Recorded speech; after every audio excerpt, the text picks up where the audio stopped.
अस्सलाम वालेकुम नाज़रीन, मैं वसीम अली और आप Wasim Ali official YouTube channel देख रहे हैं। नाज़रीन, अभी अभी अगर आपको ताज़ा तरीन अपडेट करें पाक भारत कशीदगी के हवाले से, तो पाकिस्तान ने भारत की कुछ चेक पोस्टें जो वो तबाह कर दी हैं। कौन कौन सी वो चेक पोस्टें जो तबाह हो गई और अब वहां पे मुकम्मल जो वो खामोशी का राज है। और दूसरी सबसे अहम खबर कि पाकिस्तान के वजीर खारजा इसहाक डार ने लेफ्टिनेंट जनरल अहमद शरीफ जो कि DGISPR है उनके साथ एक प्रेस कॉन्फ्रेंस की है। इस प्रेस कॉन्फ्रेंस के अंदर उन्होंने आलमी दुनिया को क्या पैगाम दिया है, क्या इसके हवाले से हमारे पास तफसीलात हैं, वो शॉर्टली आपको बताते हैं। आगे बढ़ने से पहले मेरी आपसे एक ही रिक्वेस्ट होगी कि अगर आपने अभी तक हमारे चैनल को सब्सक्राइब नहीं किया तो कहीं अभी हमारे चैनल को सब्सक्राइब करने और बेल आइकन को प्रेस करना मत भूलिएगा।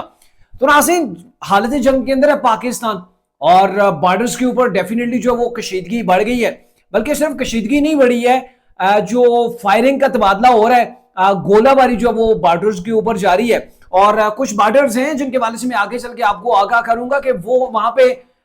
कशीदगी ज्यादा हो गई है। और भारत की कुछ चेक पोस्ट हैं वो पाकिस्तान ने बिल्कुल मलिया मेट करके रख दी है, तबाह कर दी है। उधर मैं आता हूं, लेकिन उससे पहले जो अहम चीज है वो आपके साथ डिस्कस कर लूं, वो ये है कि अभी अभी यानी कि कुछ ही मिनट हो गए जब मैं ये व्लॉग रिकॉर्ड कर रहा हूं, उससे पहले साउथ जो वो लाइव थे, उन्होंने एक प्रेस कॉन्फ्रेंस की है DGISPR के हमरा जो उन्होंने प्रेस कॉन्फ्रेंस की है। और इस प्रेस कॉन्फ्रेंस के अंदर उन्होंने आलमी दुनिया को पैगाम भेजा है। अभी जो उनकी लैंग्वेज थी,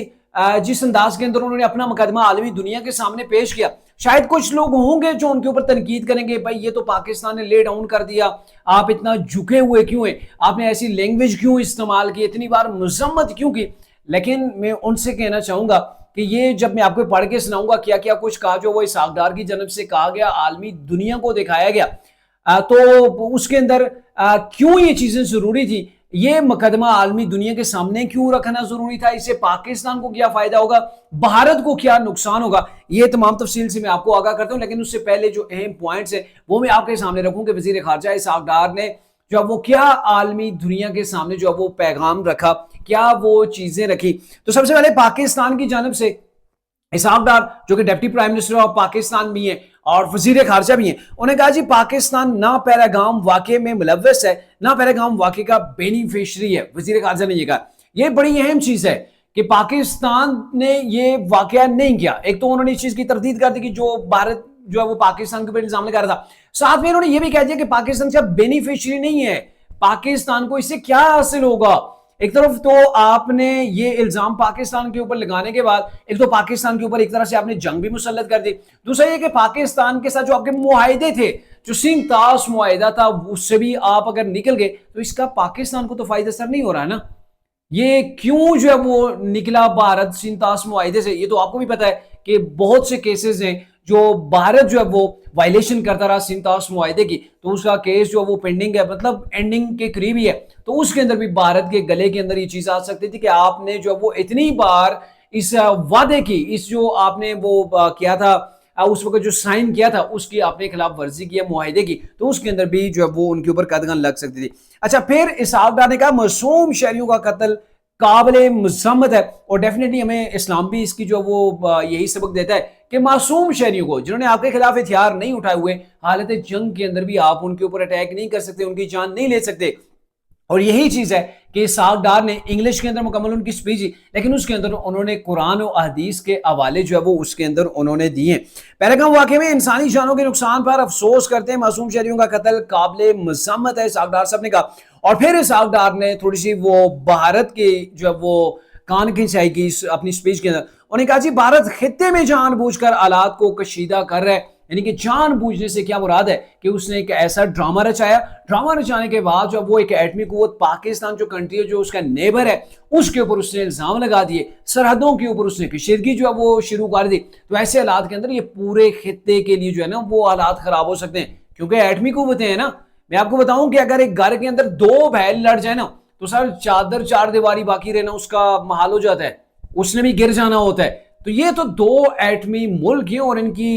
अंदर अगर हालात खराब हो जाते हैं, जंग जो वो छिड़ जाती है, तो फिर हालात जो है वो पूरे के पूरे खित्ते को अपनी लपेट के अंदर ले सकते हैं। अच्छा, फिर इसहाक डार साहब ने कहा कि पाकिस्तान समेत कई मुल्कों में दहशतगर्दी के वाकयात के पीछे भारत का हाथ है, सर नंगा करके रख दिया भारत को। और मैं अगर आपको बताऊं तो कनाडा से जो वो भारत के सफारत खाने के जितने भी एहलकार थे उनको भी निकाला गया था। क्यों निकाला गया था कि कनाडा के अंदर जो सिखों के जो बड़े रहनुमा थे उनको वहां दो उनके रहनुमा थे, उनको भारत ने वहां पे कनाडा के अंदर जाके कत्ल किया था। इनकी जो एजेंसी है ना रा, उसने वहां पे अपने भारतीय शहरियों को कनाडा के अंदर जाके कत्ल किया था, और वो सिख लोग थे, सिखों के बड़े जो वो रहनुमा थे। तो ये तो मैं आपके सामने एक सिंपल रख रहा हूं। पाकिस्तान के अंदर क्या कुछ हो रहा है अभी रिसेंटली कल ही जो है वो DGISPR ने मुकम्मल प्रूफ जो वो दुनिया के सामने रखे। भारत ने तो इल्जाम लगाया ना सर, दुनिया को उसने कोई प्रूफ नहीं दिया कि ये पहलगाम वाकये के पीछे पाकिस्तान है, लेकिन पाकिस्तान ने प्रूफ भी दे दिए, और आज दुनिया को इस आधार ने मुखातब करके ये बता दिया कि वो भारत ही है जो दुनिया के कई ममालिक के अंदर जो दहशतगर्दी है उसके पीछे भारत का हाथ है, और इसके अंदर वाज़े एविडेंस है। और रिसेंटली ताजा तरीन अगर आपको मिसाल दें तो कनाडा के अंदर जो वहां के सिखों को मारा गया, जो इंडिया के सिख वहां पे थे उनको कत्ल किया गया, तो कैनेडियन गवर्नमेंट ने रूल ऑफ लॉ के मुताबिक मुकम्मल तहकीकात करने के बाद वहां से जो है वो भारतीयों को निकाला था, जो इनके सफारत खाने के एहलकार थे ना, उनको वहां से बेदखल किया था कि आप कनाडा की सरजमीन के अंदर यहां पे आके आप दहशतगर्दी नहीं कर सकते, आपने यहां पे आके दहशतगर्दी की है। और पाकिस्तान के अंदर क्या कुछ कर रहे हैं ये पूरी दुनिया को पता है, और जरूरत इसी चीज की थी कि दुनिया को बताया जाए कि भारत का मकरू चेहरा कैसा है, कैसे उसने अभी अपनी आवाम को कत्ल किया, और वही इसका बेनिफिशियरी है। पाकिस्तान का इससे कोई तल्लुक नहीं। पाकिस्तान और इस्लाम इस चीज की जो है वो सख्त ताकीद करते हैं कि कहीं पर मासूम जानों का जो वो ज़िया नहीं होना चाहिए, अगर हो रहा है तो ये काबिले अफसोस है। इसके अलावा इसाकदार साहब ने कहा भारत दूसरों पर उंगली उठाने के बजाय अपने अंदरूनी मसाइल पर तवज्जो दे।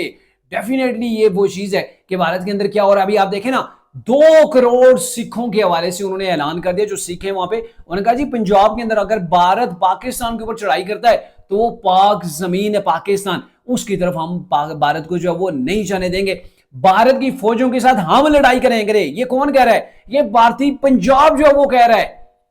रियासत है भारत की, वो ये कह रही है कि हम पाकिस्तान की तरफ से लड़ेंगे, और अगर पाकिस्तानी फोर्सेस आती हैं तो यहां पे हम लंगर लगाएंगे, आपके लिए खाने, आपके लिए नाश्ते, आपके लिए चाय पानी का हम बंदोबस्त करेंगे। तो ये भारत के अंदर से आवाजें उठ रही हैं। वहां पे उनके अपने कई सूबे वो कह रहे हैं सर पंगा ना लें पाकिस्तान से, इस दहशतगर्दी के अंदर पाकिस्तान की इन्वॉल्वमेंट नहीं है, हमारी अपनी गलतियां हैं, अपने हमारे जो मसाइल हैं। अब और इसके खुल के और कोई क्या कहता। तो वहां पे मसाइल चल रहे हैं, बहुत सी उनकी ऐसी जो वो रियासतें जो अलहदगी चाहती हैं हिंदुओं से,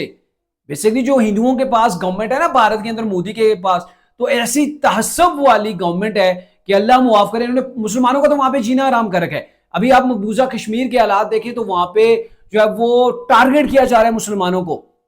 उनके खिलाफ क्रैकडाउन है, वहां पे मुसलमानों के घरों को जलाया जा रहा है। ये रिसेंटली पाक भारत कशीदगी के बाद की मैं आपको बात बता रहा हूं। तो घरों के अंदर तलाशियां ली जा रही हैं, औरतों की अस्मतें जो है वो बेदर्दी के साथ जो है वो मतलब उनके ऊपर एक तरह से तलवारें चलाई जा रही हैं। अस्मत दरी जो है वो कश्मीर के अंदर, मकबूजा कश्मीर के अंदर भारतीय फौजियों की रोजाना का जो वतीरा बन गया है। और इसके बाद फिर ये कहा गया कि भारत जो है वो दूसरों के ऊपर उंगली उठाने के बजाय अपने मामलात के ऊपर गौर करे। पहलगाम वाकये के बाद भारत ने गैर जिम्मेदाराना रवैये और इकदाम किए, डेफिनेटली गैर जिम्मेदाराना रवैया। अभी आपने FIR दर्ज की, 5 मिनट के अंदर आपने पाकिस्तान को उसके अंदर जो है वो मुर्द इल्जाम ठहरा दिया, और फिर ये हुआ कि आपने सिंतास मुआहिदा ब्रेक कर दिया। हालांकि सिंतास मुआहिदे की कोई ऐसी शेक नहीं है कि कोई भी फरीक अकेले जो है वो ब्रेक कर सकते हैं, इस मुआहिदे से निकल सकता है, ऐसा कुछ है ही नहीं। बार बार जो वो वायलेशन हो रही है भारत की जानिब से। और फिर इसहाक डार साहब ने कहा कि पाकिस्तान ने पहलगाम वाकये की गैर जनमदाराना तहकीकात की पेशकश की है, और ये वो प्राइम मिनिस्टर शहबाज शरीफ का बड़ा इकदाम था जिसकी वजह से आलमी दुनिया जो वो पाकिस्तान को दाद दे रही है। प्राइम मिनिस्टर ऑफ पाकिस्तान की बात की तायीद कर रही है। गुज़िश्ता रोज के ब्लॉग के अंदर मैंने आपको बताया था कि अमरीकी जो है वो साबिक वजीर खारजा है, उन्हें कहा था जी प्राइम मिनिस्टर ऑफ पाकिस्तान ने जो इकदाम उठाया, जो पेशकश की है गैर जनमदाराना, जो वो एक कमीशन हो या एक कमेटी हो, वो जो है वो इसकी तहकीकात करे आजादाना तौर पर, एक वैलिड किस्म का फोरम हो, ऐसा फोरम जो झुकाव रखने वाला ना हो। तो वो अगर तहकीकात करते तो पाकिस्तान उसको जो है वो एक्सेप्ट करता है, तो इसके अंदर दुनिया जो है वो पाकिस्तान को दाद दे रही है। लेकिन पाकिस्तान के अंदर कुछ अनासर हैं वो कह रहे हैं जी आपने तो ले डाउन कर दिया, आप इंडिया के आगे जो वो लेट गए, आप डर गए, हमारे प्राइम मिनिस्टर को ये नहीं बोलना चाहिए था। क्यों नहीं बोलना चाहिए था? आपने जंग मैदान के अंदर लड़नी है, लेकिन एक वो जंग होती है जो आपने आलमी फोरम के ऊपर लड़नी है, आलमी अदालत इंसाफ के अंदर आपने बात करनी है, और पूरी दुनिया के सामने आपने अपने इमेज को वाजे करना है, भारत के इमेज को आपने एक्सपोज करना है। सिर्फ जंग लड़ाई का ही नाम नहीं है सर, हर फोरम के ऊपर आपको लड़ना पड़ता है, हर फोरम के ऊपर जो वो आपने अपने मुल्क का नाम रोशन करना है और आपके साथ जो ज्यादती हैं आपने उसके इजाले के लिए आवाज उठानी है। फिर डिप्टी प्राइम मिनिस्टर की जानब से भी कहा गया कि भारत एक तरफा तौर पर सिंतास मुआहदे से नहीं निकल सकता, जो कि डेफिनेटली मैंने पहले भी कह दिया, पाकिस्तान हर किस्म की दहशत गर्दी की जो वो मज़ामत करता है, इसहाक डार साहब ने कहा है, क्योंकि पाकिस्तान खुद सर दहशत गर्दी के मारा हुआ है, कई दहाइयां हो गई हैं पाकिस्तान दहशत गर्दी से नहीं निकल सका है, पाकिस्तान के अंदर दहशत गर्दी हो रही है जिसकी वजह से पाकिस्तान की मैशत डूब गई है। और अभी मैं आपको बताऊं तो वजीर खारजा साहब ये फरमा रहे थे कि देखें ना पाकिस्तान की मैशत ग्रो कर रही है, पाकिस्तान स्टेबिलिटी की जानिब जा रहा है, और ऐसे हालात के अंदर एक ऐसा वाकया जो वो मकबूजा कश्मीर के अंदर हो जाता है और फिर इल्जाम सारे का सारा पाकिस्तान के अंदर डाल दिया जाता है पाकिस्तान के ऊपर, डेफिनेटली भारत इसका बेनिफिशियरी और पाकिस्तान की मैशत को वो ग्रो करता नहीं देखना चाहता। अभी पाकिस्तान के अंदर सी पैक जो है वो कंप्लीट होने जा रहा है, पाकिस्तान और चाइना की दोस्ती जो है वो मजीद आगे बढ़ गई है और मजीद जो वो चाइना पाकिस्तान के कई मुआहिदों के ऊपर जो वो साइन हो चुका है, बांग्लादेश पाकिस्तान के साथ एक बार फिर से आ गए, इंडियन तसल्लुत से यानी कि निकल गया और पाकिस्तान की मैशत एक बार फिर से जो वो अपने पांव के ऊपर खड़ा होना शुरू हो गई है। ऐसे हालात के अंदर भारत ने उंगली किया तो डेफिनेटली इस वाकये का बेनिफिशियरी जो वो भारत है, लेकिन पाकिस्तान ने भारत को बुरी तरह पूरी दुनिया के सामने जो वो एक्सपोज भी कर दिया है।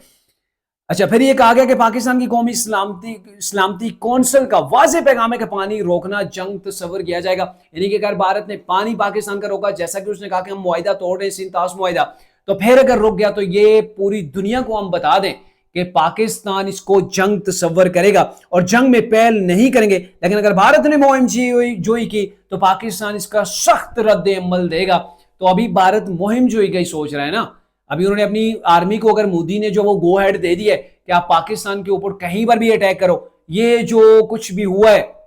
मैं तो उसे स्याही कहूंगा, जो मोदी के चेहरे के ऊपर स्याही मली हुई है ना, जो उसने खुद मल दी है अपने वो भारत माता के ऊपर भी, अब उसको वो धोना चाह रहा है और उससे अपनी मिलिट्री को जो वो टारगेट दिया है कि आप पाकिस्तान के अंदर कहीं पर भी किसी जगह भी जो वो आप जो वो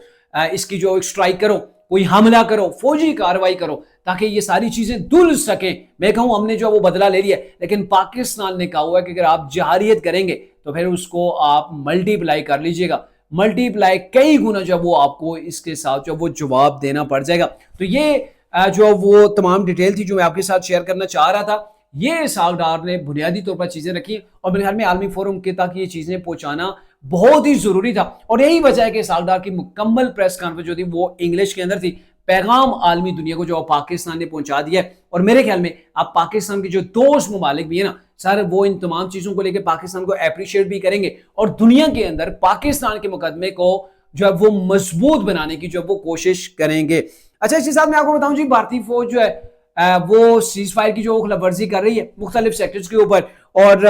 वीडियोस भी कुछ आई हुई हैं जिसके अंदर भारतीय चेक पोस्ट है वो चेक पत्रा पोस्ट जो है उसको पाकिस्तान ने तबाह कर दिया। पहले वहां से फायरिंग हुई, लेकिन उसके बाद जब पाकिस्तान ने जवाब दिया तो सर वो दोबारा वो फायर खोलने के काबिल नहीं रहे, चेक पोस्ट ही उनकी खत्म हो गई है। इसके अलावा कियानी चेक पोस्ट है, एक और है,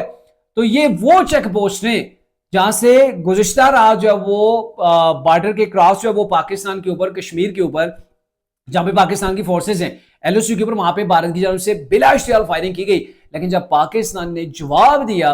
तो सर वहां पे कई चेक पोस्टें तबाह हो गई हैं और कई चेक पोस्टें भारतीय फौज जो है वो छोड़ के भाग गई। तो अब तक के लिए यही कुछ तफसीलात थी, अगले ब्लॉग तक के लिए इजाजत दीजिए, अल्लाह।